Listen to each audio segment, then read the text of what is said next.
Chapter 1. Mother Bee, Ill at Ease. Some find the sea terrifying, blanketed in arms of alarm and panic by the dark abyss of grand waves, shying away from the violent clashes and unforgiving temperament. Others see in the water a sense of peace, of tranquility, something to plunge into and be embraced by. The waters welcome all walks of life. It's the source of our bodies and is a useful form of travel. Anne never feared the waters. Even as a babe, she had found her freedom in the solitude that the waters provided. Oftentimes one could find her floating along the shores. Her weight, her name, and her status never came into play as the water nipped at her ankles. She'd stay there forever if the stars allowed it. And for a time, the stars did. Anne breathed in the salty taste, squishing sand between her toes. She preferred her company kept only by the birds above and the fish below. But her quiet friendships would soon be disrupted. "Come away with ye, child," called a woman's voice. "We best be getting on." Anne's mother ushered her from the cliffs. Mary Brennan was a hearty woman with a face full of freckles and dark hair that shone a hint of the red like Anne's in the sunlight. Anne shielded her eyes against the sun and called back up to her, "Coming!" Today was the first day in the new house for Anne, and as much as she wanted to spend the whole day by the waters, there was still a lot to unpack and ready in the makings of their new home. Mary gave her daughter a heavy pat on the back as the two scurried up the bank. They were moving into a small house in Charleston, Carolina, a long way from the rainy fields of Ireland, of home. But the move was necessary. Even at a young age, Anne knew this. Though they tried to spare her the knowledge, plenty of folks plainly made it known to the child that her parents had done something dishonorable and that resulted in her. But Anne didn't care about this. What she saw were her mother and father. They've always lived in the same house. With them, the other servants, the lady of the house, Mrs. McCormick. If it wasn't for the lady, Anne and her mother would have been able to continue their lives in Ireland, with the house always lit and chores always to be done. But the resemblance between Anne and her father were undeniable as she grew. Though he may not bear her red hair, the fiery temper was all the same, and the undeniable spark in the eyes caused whoever to look into them to be rather enchanted. He stood there now in the sun before her. For a man with a healthy means of life, the trip to America set him off uneasily. While usually his clothes were crisply clean, pressed, lined, worn as stiff and perfect as they hung from the line, and most importantly, not a speck of dirt in sight. Mr. McCormick was a lawyer, his hands rarely coated in mud or a face unshaven for a life of hard work. He was the best in town, and always found a case of farmer versus farmer to take on. But now her father was dishevelled, unkempt, struggling with the reality of having to make a huge change in his life. Their life would be different here, Anne knew. She just simply didn't understand how much different it would be. It didn't take the family very long to settle in, and soon the family became quite comfortable in their lives.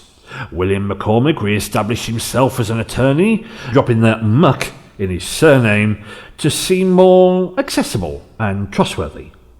He did not have an easy go. Despite this, he soon found himself more profitable in the merchant business. Anne herself did not find her footing so easily as her father would. Her life did not escape from the ridicule and teasing, just shifted to new faces and new voices behind the taunts.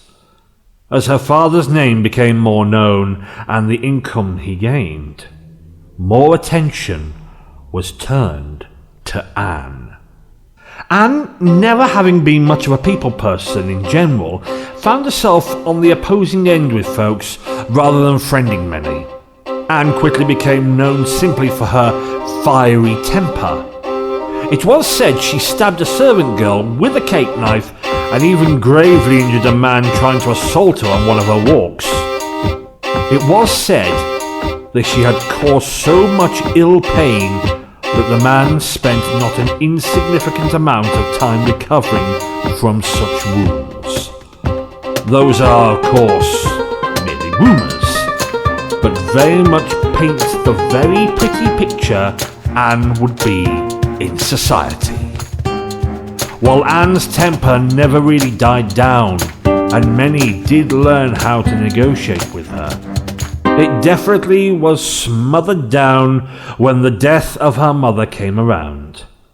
Anne was merely 12 years old when it happened. The fever took her mother quickly, and with her father so preoccupied with work, it took Anne's one and only friend from her. After that, the sea no longer felt calm and serene, but to her beaconed Anne for greater things. The relentlessness in her grew louder, and it would be many years before she would act upon it.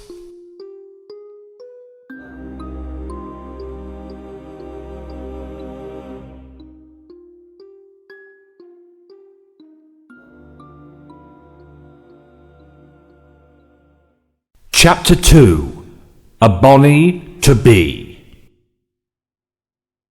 As time went on, life for the McCormicks fell into a routine. They were established with a good reputation as Anne's father became a successful merchant and purchased a plantation, letting the family live a comfortable life once more. William was known to be rather fond of his spitfire of a child, adoring every troublesome thing she did. William had high hopes that his daughter would marry well, run a house of their own, grow a family to carry on their good name. All that hope would be tossed to the shores when she met James Bonny. Was it the flash of his smile or the intense attention he gave her? Perhaps it was simply to be noticed, to have another soul to confide in once more. Whatever it was, Anne was taken by his charms, his tales of the sea, and enchanted by his sense of freedom. So when he asked for her hand in marriage, Anne, believing in his good intentions and being only a mere age of 16, accepted it. She thought that the freedom he possessed would somehow pass to her. James and the sea became so intertwined in her mind, representing something of hope, of happiness. She had him built up in her mind to such a degree that she was blinded to reality, to how little James was actually worth. James saw Anne's last name and figured he could get a pretty penny for his troubles, having little to no money of his own. Sadly, his charms did not extend to Anne's father, and when William was told of their courtship, he was quick to lay down the law. "You do not have my approval," William told Anne, as James went bursting out of the foyer in a fit of frustration after being clearly rejected by her father. "That man is no good for you, Bonny girl." He turned away from his daughter, sweat dampening his forehead with anger. Had she seen him this angry before? Maybe once or twice when she was young, when Mrs. McCormick confronted him about Anne. Still, Anne felt determined and sure of her path. "He will ruin your life. You will marry better than that," he demanded, imploring his daughter to see reason. But Anne couldn't see it. From her father's perspective, the more he wished against it, the more Anne viewed James as her only choice of freedom. Anne carried on the courtship, finding polite companionship in him. The two of them were wed quietly in the little church. But Anne would soon learn the sincerity of her father's words. The first time she saw James in his true light was when Anne's father faced them outside the church, informing them that Anne would be disowned for this marriage and that her inheritance wouldn't be given. At that moment, Anne saw the flash in James's eyes, so fast she barely processed it before it was hidden away once again. This, however, wouldn't be the first time she saw his anger. He gripped her wrist hard and forced her to walk quickly to the carriage, hardly saying anything to her except the orders where to step. That night was not a happy honeymoon for Anne, and she spent the evening watching the bruises grow, forewarning her of the future ahead. Far from the freedom that she was seeking in this marriage, Anne found herself trapped even further than before. Her love for James quickly faded as bruises became a common accessory for her, and faced with reality, Anne finally understood her father's warnings. James also grew restless, relentlessly hounding her father for the inheritance until at last he took drastic measures. Tearing Anne away from her father, James up and packed the two of them, moving them all the way to Nassau on the island of Providence, hoping to find new employment there. Anne did not want to go. Not having the best relationship with her father anymore, but not wanting to be away from the only source of family that she had. She didn't have much say in the matter. Much to her displeasure, Anne was subjected to James and his demands, and any time she fought against them, she met with a worse blow. When they finally settled into their new life, Anne wondered how her father had managed it. Moving away as he did for the two of them, the strength and determination it required of him. She wondered if moving away for love made it easier than moving away out of spite. And spite she had. She hated her life, her husband. She hated being an object for those to move, being powerless in such decisions, but the Bahamas offered her something different that Carolinas could not give her. Not a door to be opened in this gilded cage of hers, but a window to look out from. Here James became busy, working for Governor Rogers come the summer of their settlement, and despised the job he did, informing the governor of pirates, and turning in those that he had thought him as a friend. But it kept him away from her, and that alone made her grateful for the work. This society full of risk-takers and individuals of desire would open up a whole new world for Anne, and eventually spark inspiration of action in her own life. But time would show that to her, Anne just had to wait. Chapter 3. A Calico Affair. It was one of those nights at the tavern where a wave of new ships made land and a torrent of men crowded in, cheeks flushed with excitement of the new faces and the fresh smell of body odour that was so strong you could almost stop tasting the beer that you drank. Anne kept where she was, watching the men file in. She'd seen this routine more times than she cared to count. The local tavern, which she often visited, was a popular resting place for the new crowds. Sometimes she watched, hoping to see her husband among the crowds, to show up, to give her the sense of direction she had sorely been missing. But most of the time she watched with dread to see his face among the rest, knowing that if she did, her life wouldn't be worth living. She just settled in with the reality of another monotonous evening when the crowd gave way and she saw him. In a room full of men, he did not stand out. Not taller, nor louder, nor dirtier than the rest, and yet he drew a crowd even as he entered. His clothes were made of calico, tiny designs in small patches. All adored his pants and jackets, garnished by the wear and tear that life breathed into them. There was nothing extraordinary about him. Unshaven stubble, curly brown locks, the golden hue to his skin that the sun had hard baked, just as with all the other seamen. And yet, when their eyes met across the room, Anne felt a flush growing in her cheeks.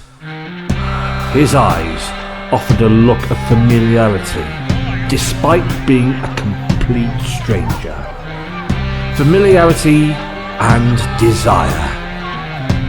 He had held an expression that unapologetically said, "Hello, you are to be mine," but in such a manner that Anne didn't feel alarmed or bothered by this, as if she were welcoming back an old friend that she'd not seen in years.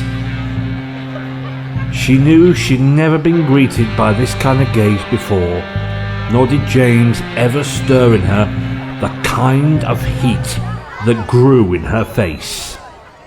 Anne had a feeling, one she knew in kind, that demanded to be noticed, to be felt, as she watched the stranger walk towards her, so confident in his stride.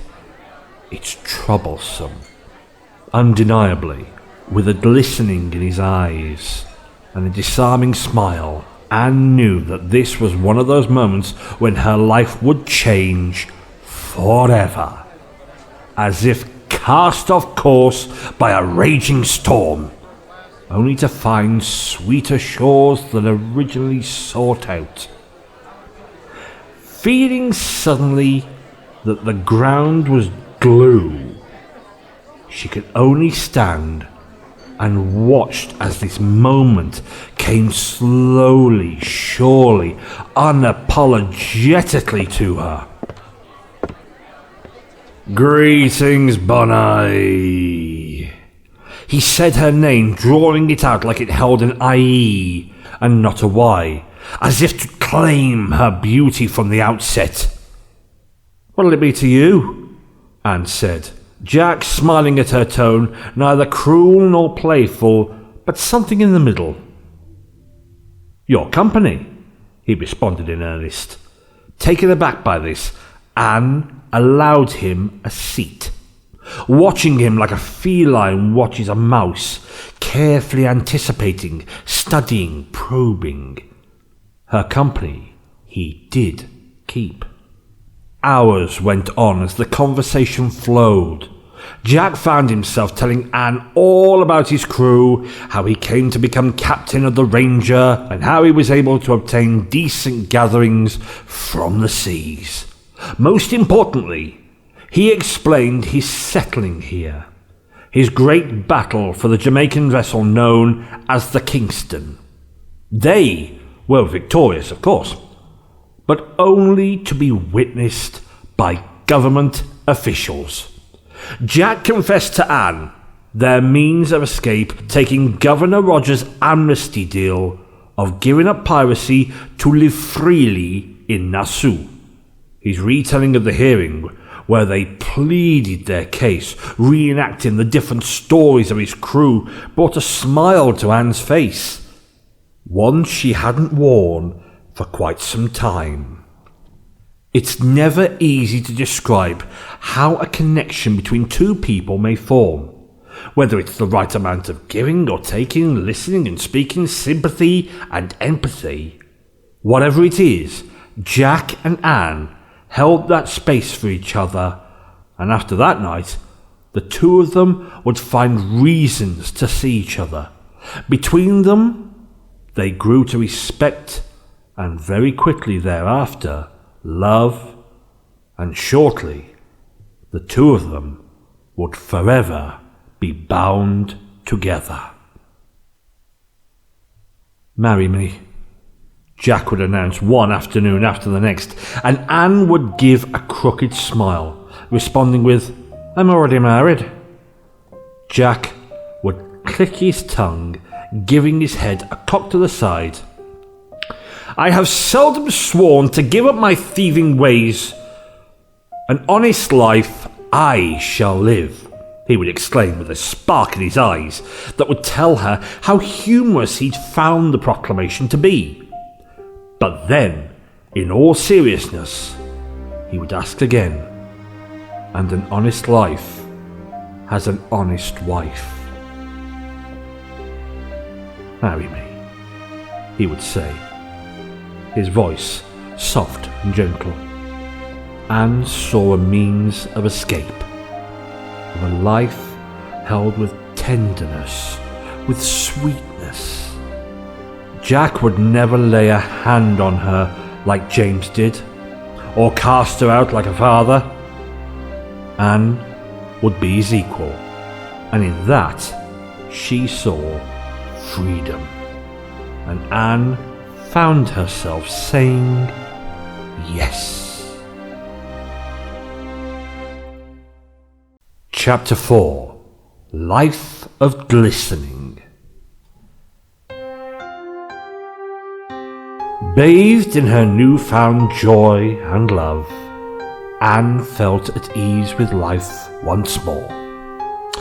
Jack opened up a whole new world for her, and soon she and the men of his crew became all well acquainted.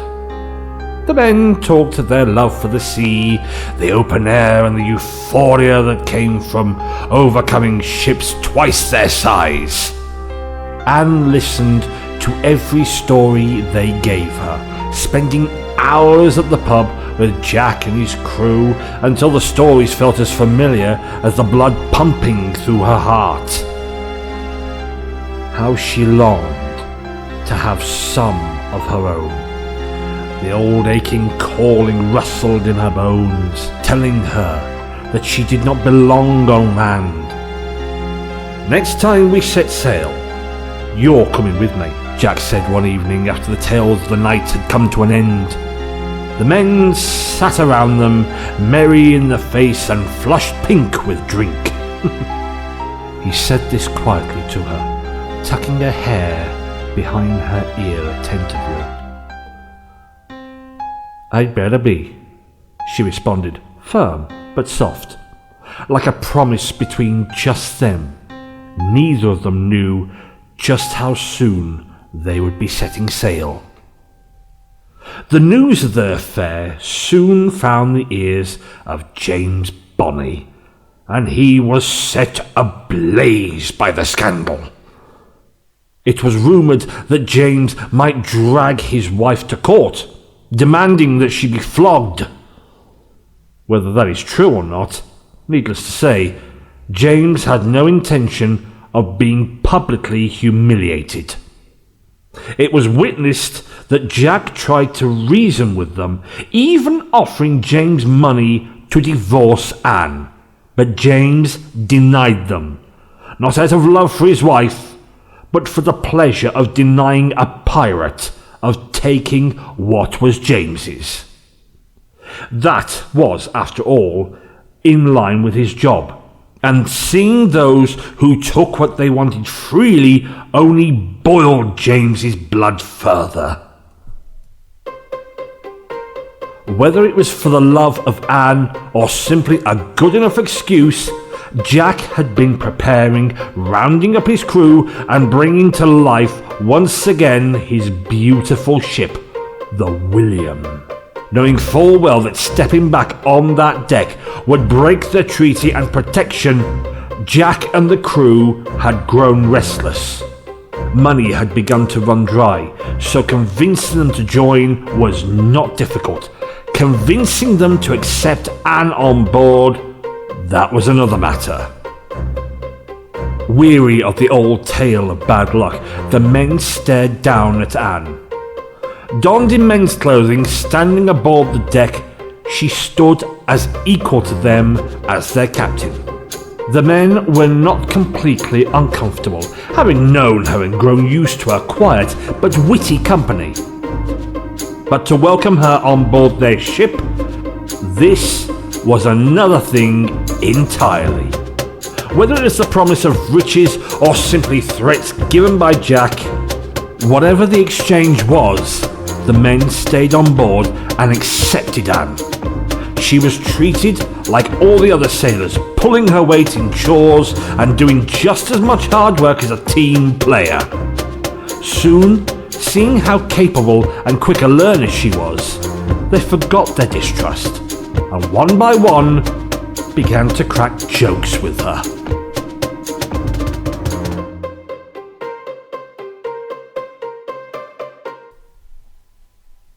Jack and Anne were wed quietly in the middle of the ocean at night time, lit by a few torches but mostly guided by stars. Few members stood on board for the ceremony, but many retired for the night. Even though it was not in a church, somehow this ceremony felt more holy than her previous one.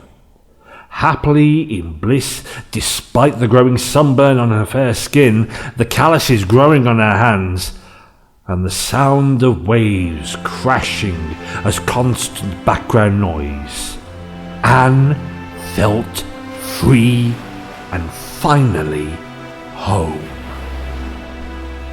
Even though she was treated as the rest, the big difference was that Anne retreated every night to the captain's quarters. It didn't take but a few months at sea before Anne's belly began to notably swell, and she grew bigger, as did her temper. The men became quite irritated with her and felt glad when Jack announced that they were briefly docking at the island of Cuba. They spent some time there, trading and squandering away their earnings. Meanwhile, Anne and Jack spent time with some old friends. The men would never know what was happening, how the two of them had started a family, just to lose it in the same breath. "Anne, darling," Jack said, coming to her bedside when the worst had passed. He'd never seen her so pale, so weak before. All of his time with blades thrashing for his throat, nothing scared him nearly like this. Anne did not say anything back. The glossy tiredness in her eyes said enough. "Time to come home now," he said, and Anne agreed, both of them wanting only to leave this sight forever. Shortly after they set sail again, it took a while before Anne was seen among the crew. When Anne came aboard, the crew could tell a difference about her. Anyone could recognise the weight of grief that the body carries, burrowing in on itself like a blanket against the world. Anne came back thinner, but neither she nor Jack held quite the same light in their eyes as before. Anne returned to her normal duties. She moved gingerly, but there was a spit to her like never. She was shorter-tempered and cold to many. All was not the same, and ever since boarding, Anne had noticed a certain individual watching her. At first they were the least of Anne's concerns, but as normality came back into place, the individual stood out like a sore thumb, and it irked her. Chapter 5. A Fellow to be Seen. Anne knew something was off. This young sailor, recently boarded for one of the other raids, watched her attentively, quietly, never looking willing to talk, but always holding a look of knowledge about them. It bothered her. She found herself up at night, thinking back on all of the stares. The boy was thin and fair, with sun-bleached hair and a slender face. But his face, that face reminded Anne of her mother's. Sort of round that came to a point, elfish in appearance.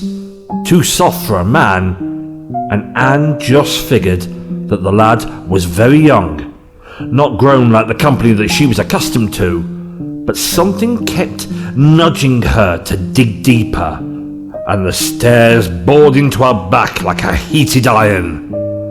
Like a breath of life into her bones, Anne was brought to attention with a new sense of purpose. She was going to find out who this person was, and whether or not they wanted to talk to her. Many saw Anne zero in on the lad named Mark, and Anne was relentless about trying to figure them out. It didn't take very long for Mark to admit the truth to Anne, her old childish temper bothering even the boundless patience of the young lad. The truth of the matter, however, was, surprising for Anne, Mark was not a Mark, but a Mary, and Mary understood what had happened to Anne.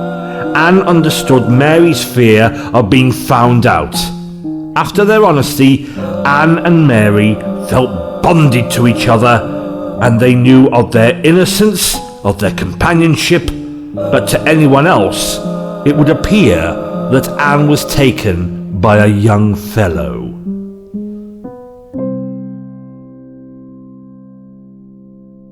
Rumours. Well, they had the tendency to spread. Jack was told there was a tryst between them. At first he didn't believe it, cuffing the ears of any who suggested unfaithfulness. But Jack was ever known for his cleverness, and he too observed the two of them. They were constantly talking, constantly finding ways to do tasks together. Anne was happy to be understood, but Jack just saw Anne happy from another.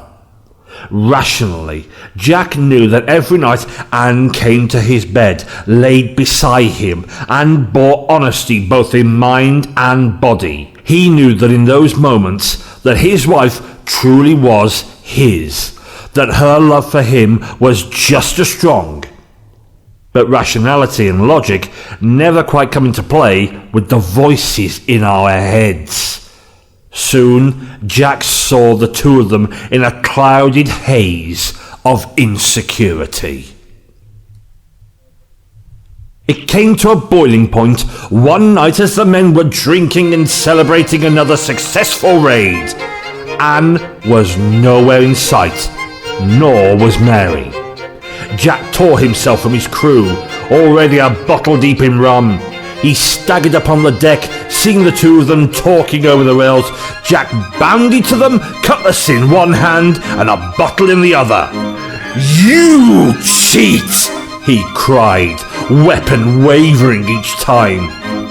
Anne and Mary did not move from their place, but watched with blanket amusement and awe. "Captain," Mary started, but Jack rounded on her. "I will cut your throat if you utter another word," he threatened, holding the bottle against her neck for emphasis. He looked over at his wife, with malice glistening in his eyes. "You will tell me now, or you'll be scrubbing blood off the deck." Anne knocked the sword away with ease and then cut Jack's mouth and pushed him back.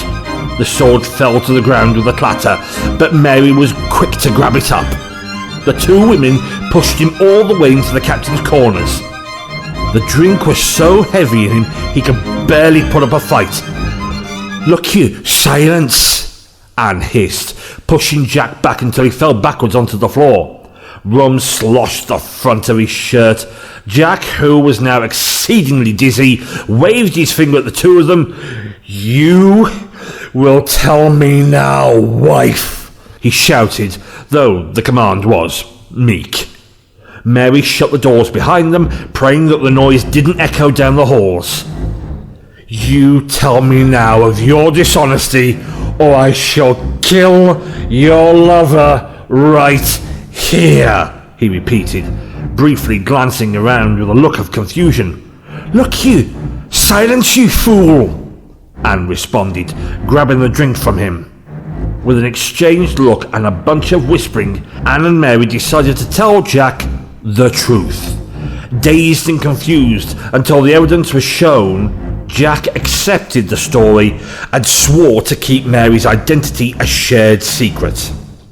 Jack still wrestled with his lack of trust in Anne for many weeks, but Anne was grateful to have her husband in on the knowledge, knowing Mary was safer for it. Chapter 6. All things must come to an end. It was a brisk September day when the William was cruising around the island known as Negril in the Jamaican waters. The crew, rosy in their cheeks and tanned from the sun, were on something of a plundering high from their latest loots. Their vessel now carried a wealth of weapons, goods worth sale and food. Below, they held French prisoners and a few new crew members to boot. Jack, feeling untouchable, announced that they would make land and celebrate. Anne and Mary were in no mood to watch the men disgrace themselves in the throe of drink, but Jack was insistent on their departure. Their life was happy, and the crowd was cheerful with the promise of women and booze. Jack approached Anne, buzzing already. "Anne, darling, it's a day for celebration," he exclaimed at her souring face, freely placing a hand on her belly, a small but ever-present bump growing bigger each day. "Doesn't take much for you to celebrate," Anne remarked with annoyance in her voice. But Jack just tutted and moved his hand from her stomach to her chin, turning her face to give him a kiss. In truth, Anne appreciated his joy. She just didn't know how to partake in it. Despite this, she felt her spirits lift. Everyone celebrated with alacrity. Anne even caught Mary, still disguised as a man, exchanging glances with her new lover. While Anne's belly was loud and proud, Mary's was well hidden, a secret from her love of the truth, tucked away for only the two of them to know. Anne and Mary once again found themselves in unity, and having someone to share a secret with made keeping secrets much easier on the soul. As afternoon turned to dusk, they pulled in closer to shore. As they did, they caught sight of a damaged sloop holding 9 dishevelled but otherwise unharmed men and a platoon's worth of weaponry. As they drew near, Jack called from the ledge, his joyful spirit getting the better of him. "Greetings, shipmates!" Anne watched the men look the ship up and down, greeted only by white sails but no obvious markers of pirates. Wearily, they responded in turn, reporting of an incident that occurred only briefly before. They were overcome by another sloop while they were out hunting turtles, or so they claimed.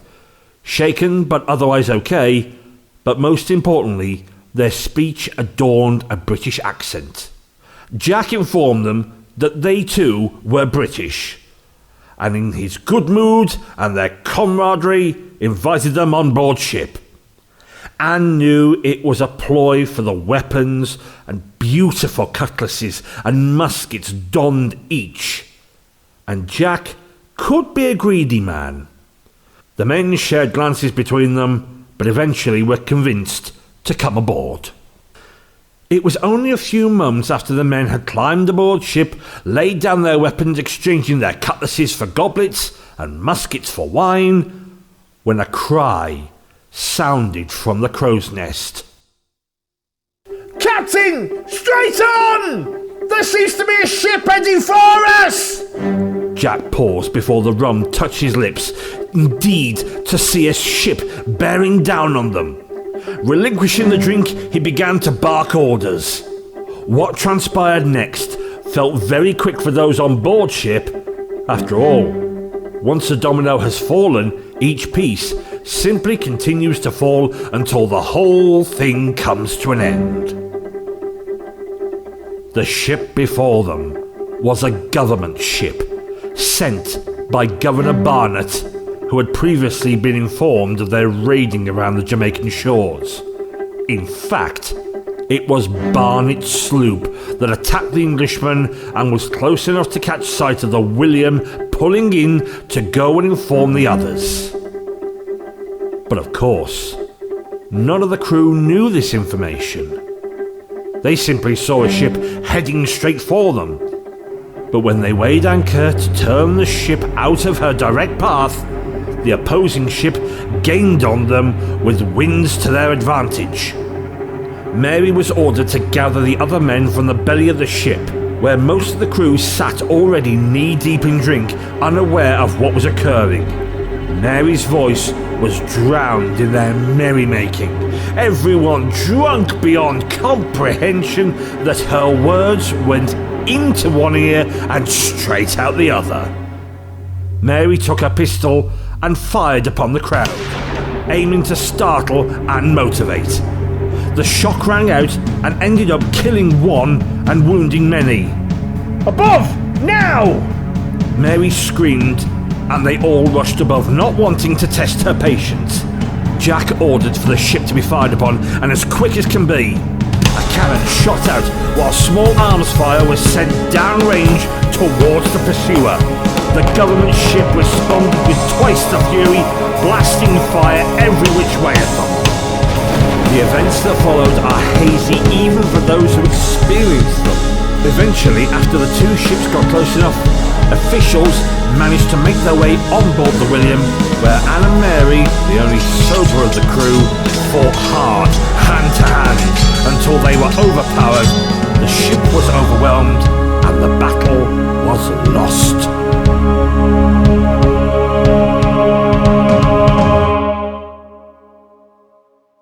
It took them 2 weeks to arrive ashore, where eventually, on November the 16th, the first court-martial was held, where the crew and their captain were given the death sentence.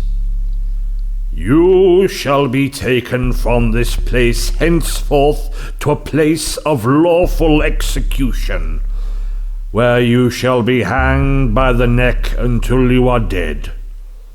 And may the Lord have mercy upon your soul." The following day, the first 5 were executed quickly, and the rest were transported to nearby jails. Trials occurred, and the men brought on board suffered through many to prove their innocence. Even the French prisoners vouched for their claims, but in the end, they all suffered the same fate. Anne sat in silence and had no means to stir. hands clasped over the thin cotton of her shirt, she couldn't muster up a single thought but that today was the day. Her eyes stared up at the tiny window, the light shifting through the damp cell, and the brisk, salty smell of the sea was just faintly there, reminding her, no matter how she turned, Anne found herself trapped. She resolved in the knowledge, as did Mary, who sat in the neighbouring cell quietly weeping into the dark. The sound of multiple footsteps echoed in the halls, and the men's voices filled the cavern of quiet. They brushed past the women, making a point to sneer and spit until they rounded up all the men in the next section. They would have to be marched through the hallway and up the stairs. Up the stairs, through the courtyard, where they would stand in line as one by one they would wait for their names to be called and to be pushed up to the stage and forced into the noose.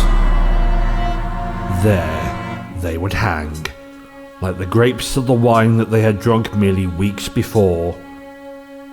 There their lives would end. Anne did not move. One by one, the faces of friends passed her, some crying, some even praying. But she did not move. Mary cried for her sailor, doing everything not to reach out as he passed. Mary's identity was finally revealed, and some men even dared to have the notion to feign confusion. But not Mary's lover, who just wept quietly as she. Anne did not stand until she recognised the sounds of his steps, the scuffing his shoes make, the slight cry of the leather. She simply stood and turned round. The guards halted. Spooked by the eeriness Anne gave off, Anne stared only at her husband. He did not meet her eyes. He stares at his cuffs, the chains that bound him to the rest of the crew. He was granted this, a moment with her before the end. She knew it, and yet all the words in her mind jammed up in her throat. All she could feel was hatred for this moment, for having happiness just to lose it all completely. Darling. His voice whispered, pleading with her, but ground to a halt as she turned her face from him. Nothing could be said. Nothing could be done. Even Jack knew this. He reached out, the chains clanking against the frame as he stretched out to touch her belly once more. I love you, he whispered to both of them. The guards shifted in their shoes, uncomfortable with the moment, reminding them of how limited their time was. Disappointed and angry, Anne spoke through teeth, saying, "If you had fought like a man, you wouldn't be hanging like a dog." The words sprayed out like venom from her mouth, and Jack's eyes simply stared back, misty with brevity of her words. She did not hear it announced, did not witness the end, but Anne could feel it when it was over. She knew how little she had left now. Anne and Mary stood trial in January, pleading their case and their pregnancies. They were granted extensions, but only until the babies were born. Anne almost had the favour to walk free, until those in the crowd recognised her from their merchant business through her father. One individual even attended the church that she and James were wed. Her affair came into question, and Anne's sentence was final. Mary had a good chance to walk free. with a good deal in her favour. Tragically, Mary caught the fever, and just like the other Mary in Anne's life, died shortly after.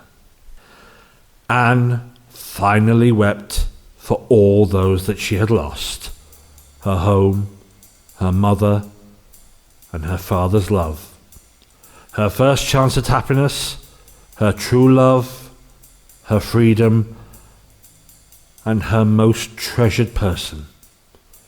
She lost it all, and as time passed, Anne would eventually give birth in jail, bringing back a piece of Jack into the world. The child was cared for, the officials allowing her time with the babe as needed every now and then. But for the most part, Anne was left alone. Every day was the same until the door opened. "Anne Bonny," came a voice. The ratty rags around her rustled in the newfound breeze, and she hadn't even bothered to move, knowing that it was not time to see her child, and saw little point in it.